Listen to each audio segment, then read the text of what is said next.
อยู่แต่ละบ้านที่ดินมันมีความสำคัญหลายเพราะว่าที่ดินเป็นแหล่งที่มาของอาหารรายรับและเป็นตัวกำหนดชีวิตการเป็นอยู่ในอนาคตของครอบครัว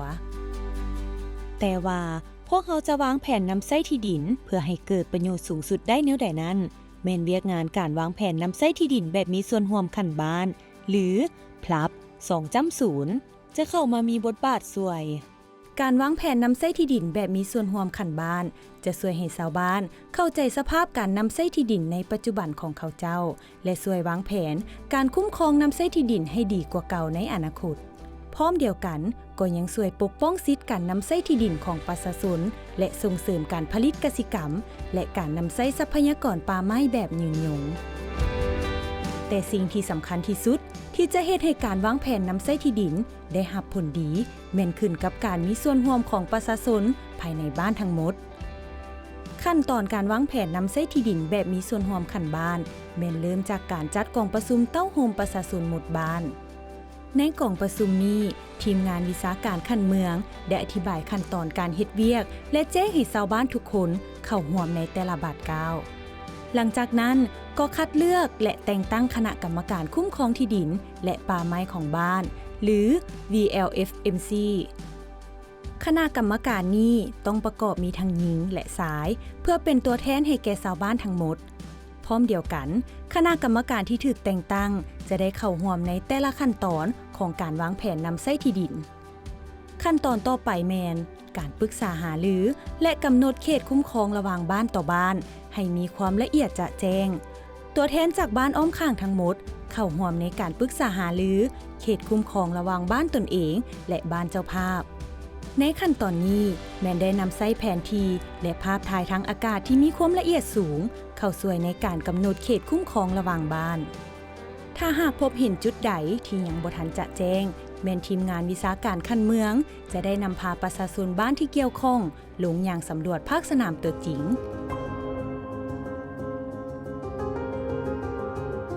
การสำรวจภาคสนามแม่นำใช้เครื่อง GPS ในการจับจุดพิกัดอยู่สถานที่ตัวจริง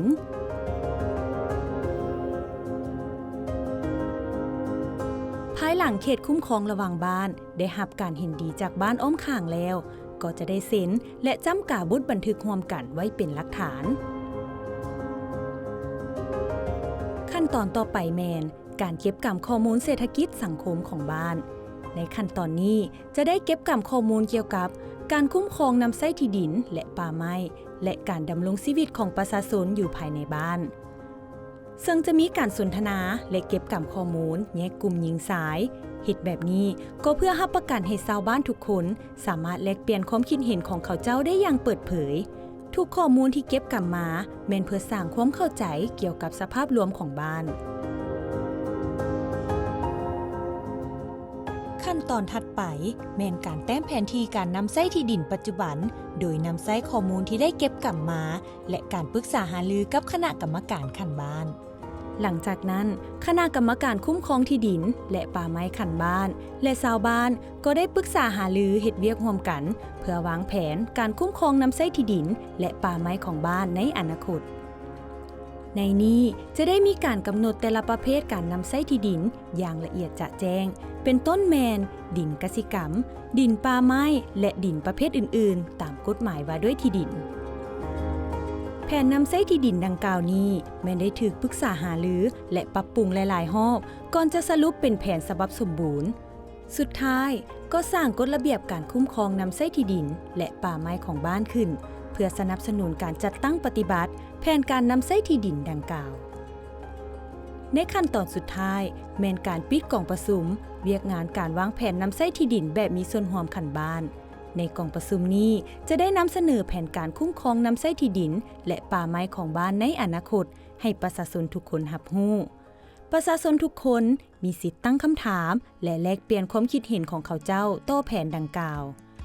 แผนการคุ้มครองนำไส้ที่ดินและป่าไม้ในอนาคตของบ้านจะถูกยอมรับได้ก็ต่อเมื่อชาวบ้านส่วนใหญ่ที่เข้าร่วมประชุมเห็นดีต่อแผนนั้น